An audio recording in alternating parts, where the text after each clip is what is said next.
જય હિન્દ વિદ્યાર્થી મિત્રો। હવે આજે આપણે પ્રકરણ નંબર 6 ના વિડિયો નંબર 6 માં એક પ્રમેય સાબિત કરવાનો છે। સમરૂપ ત્રિકોણના ક્ષેત્રફળો આધારિત છે। જોઈએ ચલો હવે એને આપણે પ્રમેય 6.6 નામ આપેલું છે। એમાં બે સમરૂપ ત્રિકોણોના ક્ષેત્રફળોનો ગુણોત્તર, એટલે ત્રિકોણો સમરૂપ આપી દીધા હોય તો એ જે ક્ષેત્રફળો જે સમરૂપ છે ત્રિકોણ એનો ગુણોત્તર એ એમની અનુરૂપ બાજુઓના ગુણોત્તરના વર્ગ બરાબર હોય। એટલે શું કહેવા માંગે છે જરા આપણે એને આકૃતિ ઉપરથી લખીને સમજીએ। અહીં તમે જુઓ તો મેં બે સમરૂપ આકૃતિ લીધી છે ત્રિકોણની, એક એબીસી અને બીજી પીક્યુઆર। આ બે સમરૂપ ત્રિકોણો લીધા છે એબીસી પીક્યુઆર, એટલે આપણે એને પક્ષમાં લખવું પડે કે ત્રિકોણ એબીસી સમરૂપ ત્રિકોણ પીક્યુઆર નંબર 1। હવે સાધ્ય જે સાબિત કરવાનું પરિણામ હોય, આપેલી બાબત છે એબીસી સમરૂપ પીક્યુઆર એટલે પક્ષમાં લખાય, ત્રિકોણોના સમરૂપ ત્રિકોણો એ આપેલું છે એટલે પક્ષમાં। હવે એના ક્ષેત્રફળોનો ગુણોત્તર એટલે આ બે ત્રિકોણના ક્ષેત્રફળ આપણે માત્ર જ્યારે એબીસી એવું લખીએ છીએ એટલે આનો અર્થ ત્રિકોણ એબીસીનું ક્ષેત્રફળ, નીચે એકલું પીક્યુઆર લખ્યું એનો મતલબ પણ ત્રિકોણ પીક્યુઆરનું ક્ષેત્રફળ, અને આ આખું થઈ ગયું એમનો ગુણોત્તર એટલે ક્ષેત્રફળોનો ગુણોત્તર એટલે એબીસી અપોન પીક્યુઆર। એ કેવો હોય તો કે અનુરૂપ બાજુઓના ગુણોત્તરના વર્ગ બરાબર, એટલે આમાંથી એને અનુરૂપ બાજુ લેવી હોય તો એબી અને પીક્યુ આ એની અનુરૂપ બાજુ બરાબર છે, એના ગુણોત્તર ના વર્ગ બરાબર, એટલે એબી અપોન પીક્યુ એ અનુરૂપ બાજુનો ગુણોત્તર થયો ને એનો આ વર્ગ। એવી જ રીતે બીજી બાજુ પણ લઈ શકાય ને, બીસી અને ક્યુઆર, તો બીસી ભાગ્યા ક્યુઆર હોલ સ્ક્વેર, એ રીતે એસી ભાગ્યા પીઆર હોલ સ્ક્વેર એવું બને, ત્રણ બાજુ છે માટે। ઓકે, આ આપણું પરિણામ જે સાબિત કરવાનું છે તે બન્યું સાધ્ય। હવે સાબિતીમાં જોઈએ।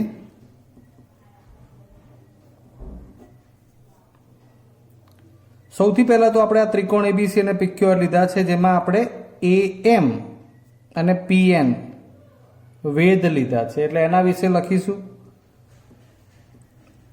કે ભાઈ ત્રિકોણ એબીસીમાં એએમ વેધ છે, ત્રિકોણ પીક્યુઆરમાં પીએન વેધ છે। હવે ક્ષેત્રફળની વાત છે તો પછી આના ક્ષેત્રફળના સૂત્રની કંઈક વિચાર કરીએ કે ત્રિકોણ એબીસીનું ક્ષેત્રફળ એટલે 1/2 પાયો ગુણ્યા વેધ, તો એકલું આ એબીસી એટલે આના ક્ષેત્રફળની વાત થઈ 1/2। આ ત્રિકોણ એબીસીનું ક્ષેત્રફળ એટલે આ પાયો બીસી અને વેધ એમ, અને આપણે વેધ કયો છે તો પાયો બીસી હોય ત્યારે વેધ એમ લઈએ આપણે, બીસી આ વેધ એમ। એવી જ રીતે પીક્યુઆરનું ક્ષેત્રફળ 1/2, એમાં પાયો લઈશું ક્યુઆર અને વેધ પીએન। હવે આપણે જે ટાઇટલ લાવવું છે એમાં ગુણોત્તર બનાવવાના છે, તો બંનેને ગુણોત્તર સ્વરૂપે લખીએ કે હવે ત્રિકોણ એબીસી અપોન ત્રિકોણ પીક્યુઆર એટલે કે એમના ગુણોત્તર બરાબર એબીસીનું ક્ષેત્રફળનું સૂત્ર લખીએ, બીસી ગુણ્યા એમ 1/2 ક્યુઆર ગુણ્યા પીએન, 1/2 નો લોપ થઈ જાય બરાબર છે, માટે એબીસી અપોન પીક્યુઆર બરાબર શું વધે છે, બીસી અપોન ક્યુઆર ગુણ્યા AM अपॉन PN। આપણે આને પરિણામ નંબર 1 કહીશું, બરાબર। BC अपॉन QR ગુણ્યા AM अपॉन PN। હવે આપણી જોડે પક્ષમાં એક બાબત આપેલી છે કે ત્રિકોણ ABC અને ત્રિકોણ PQR જે સમરૂપ છે। પક્ષમાં તમને આપેલું છે કે ત્રિકોણ ABC અને ત્રિકોણ PQR જે સમરૂપ છે। એના ઉપરથી આપણે આમ તો તમને ખબર હોવી જોઈએ કે બાજુનો ગુણોત્તર લખી શકીએ, અનુરૂપ ખૂણા એકરૂપ લઈ શકીએ। એટલે માટે આપણે એમાંથી જરૂરિયાત મુજબ B અને Q ખૂણા એકરૂપ છે એવું લીધું કે ભાઈ B બરાબર Q થતું હોય।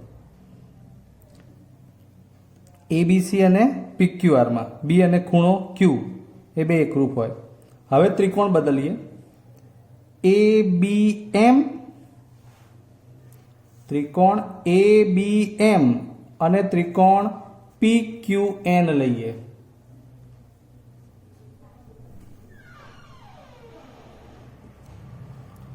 ચલો હજુ નીચે લખીએ છીએ, ધ્યાન આપજો તમે અહીંયા જ। હવે ત્રિકોણ ABM અને ત્રિકોણ PQN માં ફરીવાર આકૃતિ સાથે બતાવું છું।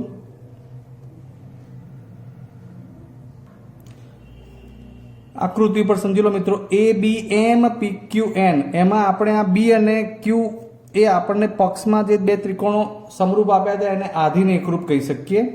વળી આ બે જે ખૂણા છે આ વેધના કારણે કાટ ખૂણા બને। તો પહેલા આપણે લખીએ કે એમાં B બરાબર Q પક્ષ અને આ જે લીધું આપણે M બરાબર N બરાબર 90° રચના માટે।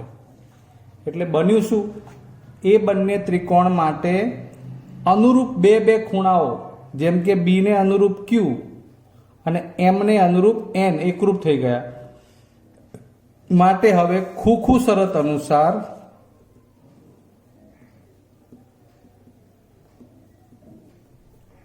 ખુખુ શરત મુજબ એ બે ત્રિકોણ વચ્ચેની સંગતતા માટે ત્રિકોણ ABM સમરૂપ ત્રિકોણ PQN થાય। બરાબર છે। અને માટે હવે આપણે એમાંથી ગુણોત્તર લઈ શકીએ। AM પહેલું ત્રીજું AM તો અહીંયા PN, AB તો PQ। ક્લિયર? એટલે આ એક ગુણોત્તર છે ને। હવે આપણે ફરી એનો ઉપયોગ કરીએ અહીંયા લખીને। તો બીજી વાર ફરી એક બાબત લખીશું કે ત્રિકોણ ABC સમરૂપ ત્રિકોણ PQR જે પક્ષમાં આપેલું છે એનો ઉપયોગ એટલે આપણે એમાંથી એવું કહી શકીએ કે AB अपॉन PQ બરાબર BC अपॉन QR બરાબર AC अपॉन PR। હવે આપણું જે કંઈ મેળવેલું પરિણામ હશે એનો ક્યાંક ને ક્યાંક આપણે ઉપયોગ કરવાનો છે। કેવી રીતે? તો આપણે પરિણામ નંબર 1 આને આપ્યો છે, AM अपॉन PN બરાબર AB अपॉन PQ। આને આપણે પરિણામ નંબર 2 આપીએ અને આને આપણે પરિણામ નંબર 3 આપીએ।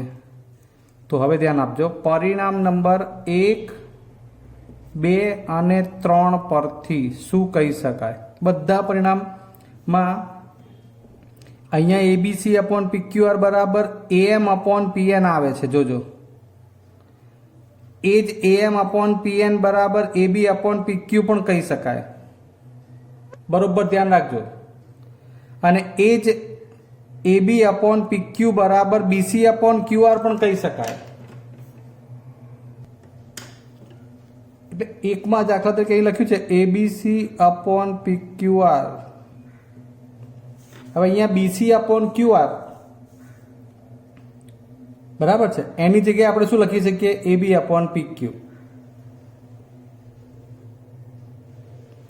પછી AM अपॉन PN એની જગ્યાએ શું લખી શકીએ? AB upon PQ। સમજ્યા? હવે જે 1 નંબરનું પરિણામ હતું એબીસી અપોન પીક્યુ માં બીસી અપોન ક્યુઆર એની જગ્યાએ શું થઈ શકે AB upon PQ, AM upon PN એની જગ્યાએ એબી અપોન પીક્યુ.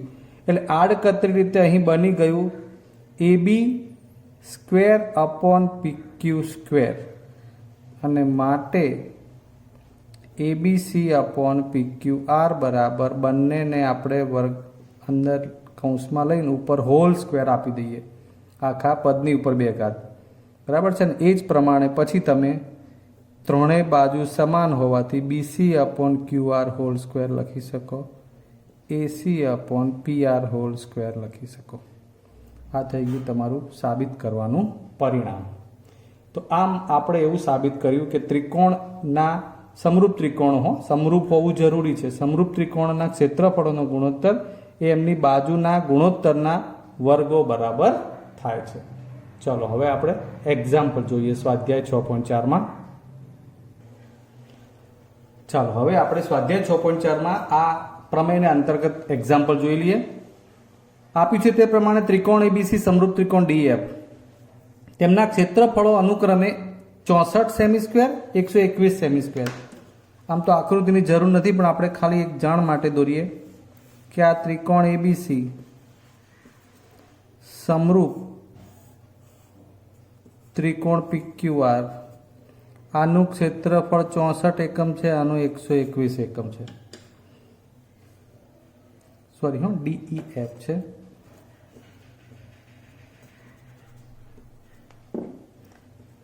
ડીઈએફ. હવે ઈએફ નું માપ આપ્યું છે 15.4. તો બીસી શોધો. જુઓ આ ઈએફ તો આ બીસી આ એને સમરૂપ જ છે એટલે અનુરૂપ બાજુ શોધવાની છે. તો લખવાનું કે અહીં ત્રિકોણ એબીસી સમરૂપ ત્રિકોણ ડીઈએફ. હવે ક્ષેત્રફળનો ગુણોત્તર જે હમણાં પ્રમેય જોઈ ગયા આપણે કે ત્રિકોણ એબીસી નું ક્ષેત્રફળ ત્રિકોણ પીક્યુઆર નું ક્ષેત્રફળ જે આપેલું છે. સોરી મિત્રો ડીઈએફ ડીઈએફ.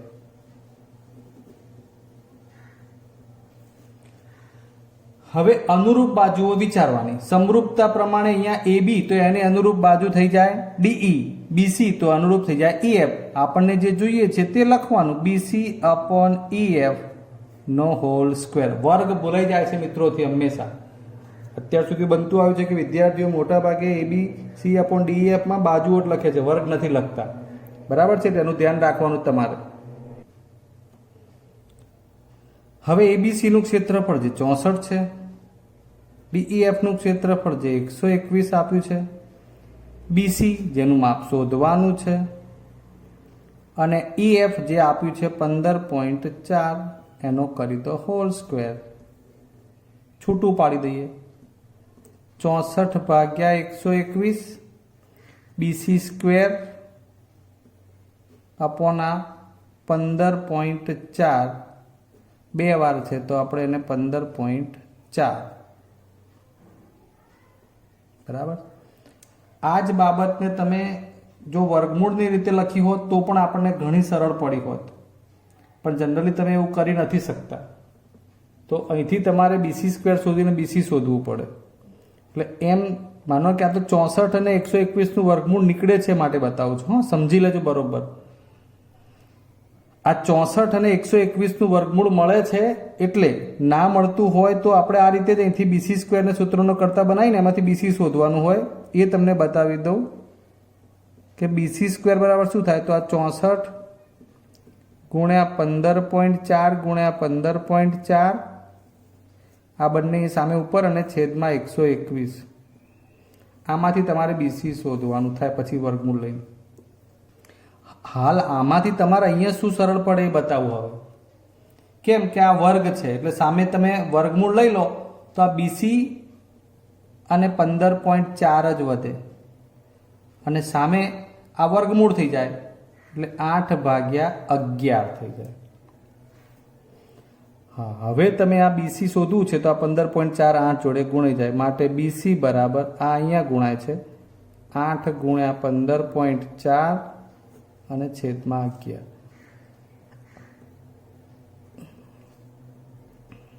15.4/10 છેદમાં અને અહીંયા 11 BC બરાબર 11 એકા 11 4 વત્તે 11 ચોક 44 14 અઠ્ઠા 112 અને 10 એટલે 111.2 સેન્ટીમીટર.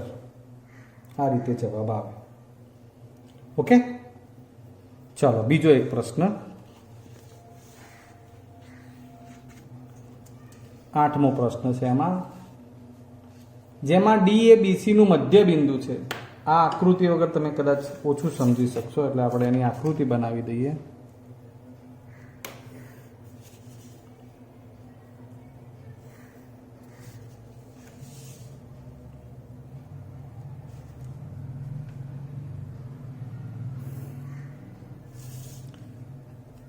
આ ABC, D એ BC નું મધ્ય બિંદુ, એટલે પહેલા તો અહીંયા આપણે D નું સ્થાન નક્કી કરવાનું.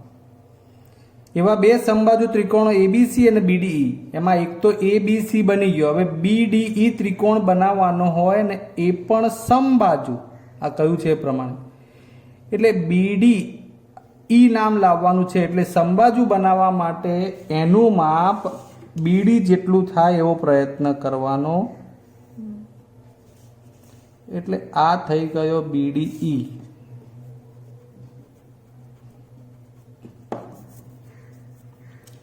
આ એક BDE ત્રિકોણ અને બીજો ABC, આ બંને સમબાજુ છે. ઓલરેડી સમબાજુ ત્રિકોણો હંમેશા સમરૂપ ત્રિકોણો જ હોય અને એની કોઈ પણ સંગતતા સમરૂપતા લઈ શકાય. એટલે એ અનુસાર આપણે હવે વિચારીએ. આપણને શું પૂછ્યું છે? તો ABC અને BDE ના ક્ષેત્રફળોનો ગુણોત્તર જ શોધવાનો છે. ABC અને BDE, એના માટે શું શોધવાનું છે? માત્ર એના ક્ષેત્રફળોનો ગુણોત્તર. તો સૌથી પહેલા આપણે એ બાબત બતાવવી પડશે કે અહીં સમબાજુ ત્રિકોણો છે, માટે બંનેની સંગતતા કોઈ પણ સમરૂપતા લઈ શકાય. ત્રિકોણ ABC અને ત્રિકોણ BDE સમબાજુ હોવાથી ત્રિકોણ ABC સમરૂપ ત્રિકોણ BED લેતા. હવે એના ક્ષેત્રફળના ગુણોત્તરની વાત કરી લઈએ. તો ABC નું ક્ષેત્રફળ અને BED નું ક્ષેત્રફળ બરાબર છે. તો તમારે ક્ષેત્રફળ માટે BC અને ED એના બાજુના ગુણોત્તરના વર્ગ બરાબર લખી શકાય. ABC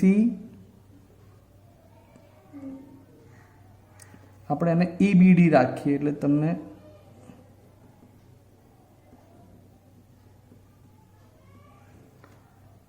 તો BC માટે અહીંયા આવશે નીચે BD, પહેલું બીજું ત્રીજું BC, તો અહીંયા બીજું ત્રીજું આવશે BD અને ABC માંથી BC, તો આમાંથી આવશે BD અને એનો હોલ સ્ક્વેર. ચલો, તો તમને સરળ પડશે. ફરી વાર સમજી લો. અહીંયા તમે કોઈ પણ લખી શકો, પણ તમને સમજણ પડે એટલા માટે જ આપણે આ ફેરવી લીધું. ABC અને EBD ત્રિકોણ કર્યો, જેથી BC બીજું ત્રીજું, તો અહીંયા આગળ બીજું ત્રીજું શું આવે? BD. કેમ? તો હવે તમને આમાંથી ખબર પડશે કે BD માપ અને BC માપ એમાં શું સામ્યતા રહેશે. તો કે BC નું મધ્ય બિંદુ છે D, એટલે D એ BC નું મધ્ય બિંદુ હોય તો BD નું માપ આખા BC કરતાં અડધું થાય. બસ એટલા માટે જ ABC અપોન BED બરાબર, અથવા અહીંયા તો તમે કોઈ પણ 3 અક્ષર લખશો ચાલશે. BC એ BC છે, પણ BD કેટલું છે? તો કે BD નું માપ એ BD આ 1/3 BC જેટલું છે.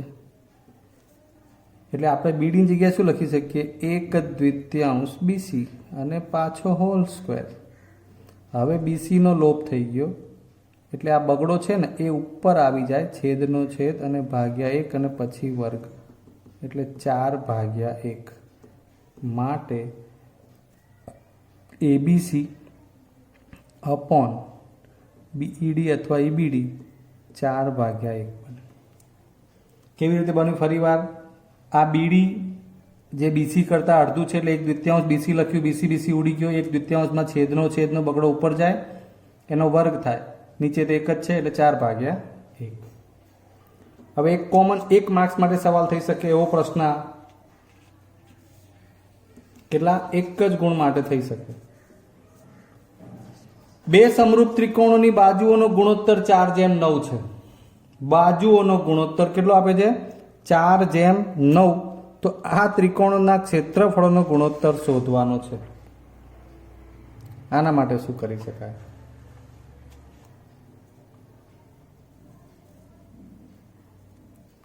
આપણને ખબર છે કે ત્રિકોણના ક્ષેત્રફળોનો ગુણોત્તર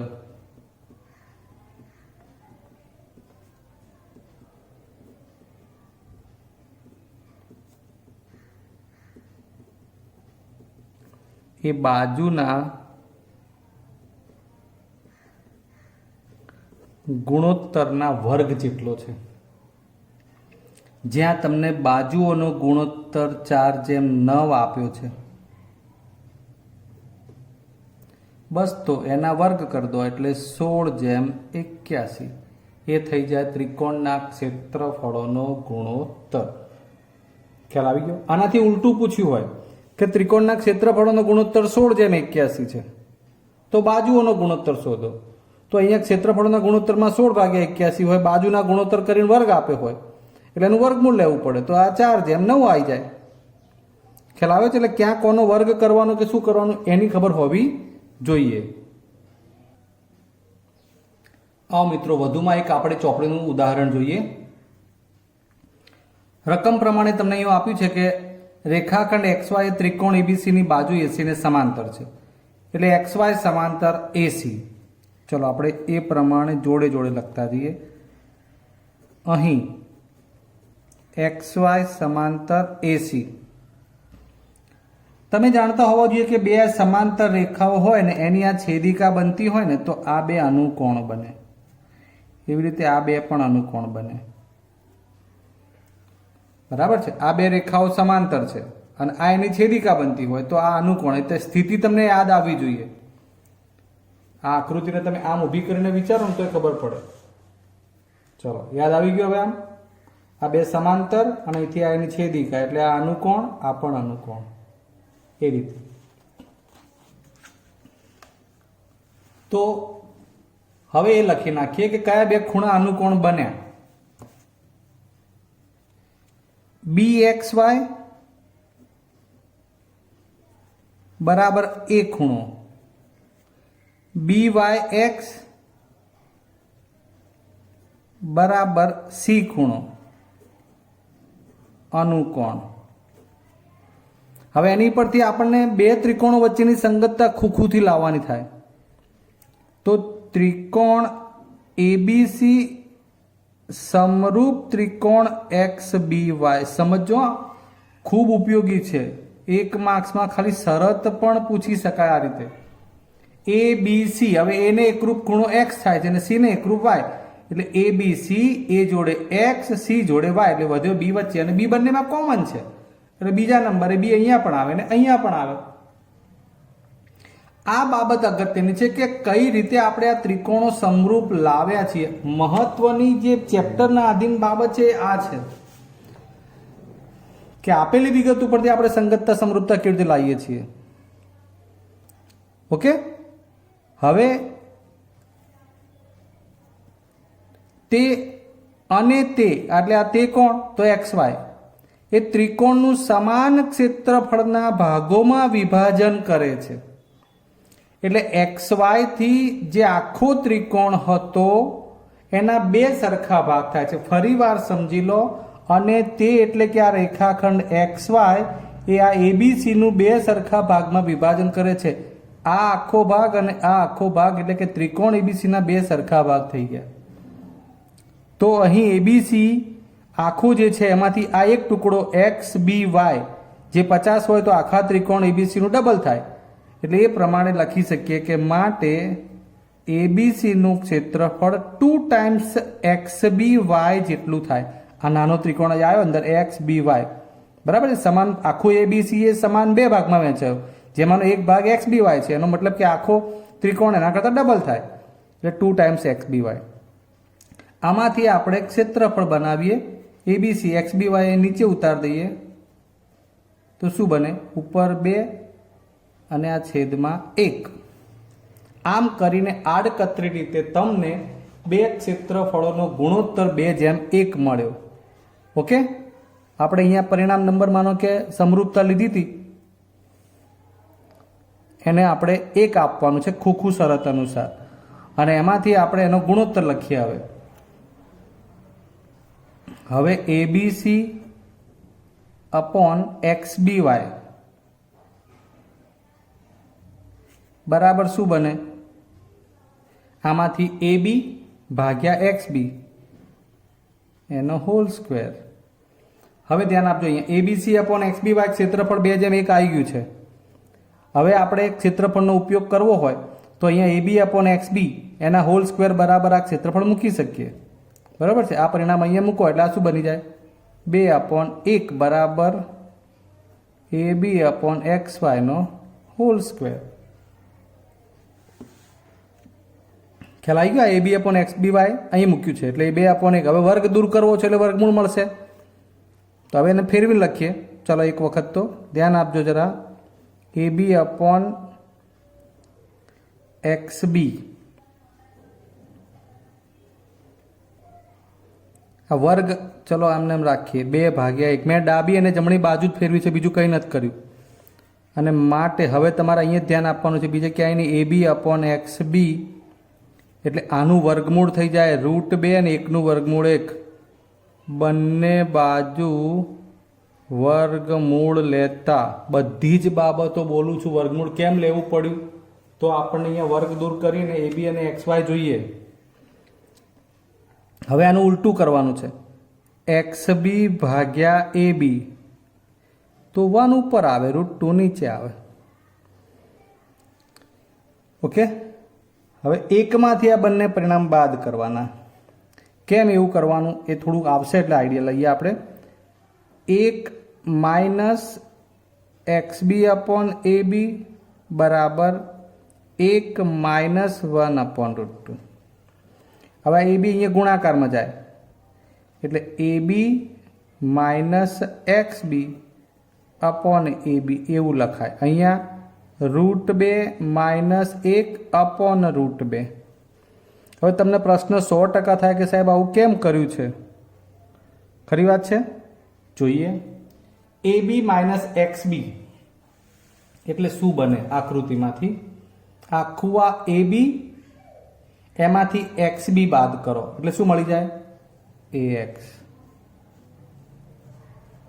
આપણે AX અને AB નો ગુણોત્તર જોઈતો હતો એટલે અહીં જે આપણે લાવ્યા આ AB - એક્સ બી એટલે એની જગ્યાએ બની જાય AX અને AB.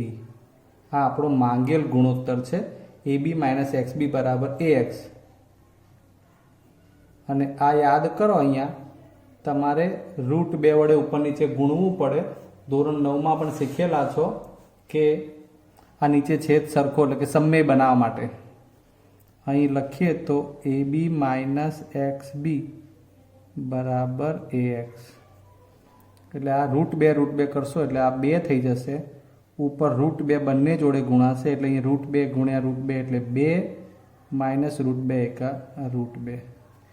અને આ ફાઇનલ જવાબ આવી ગયો તમારો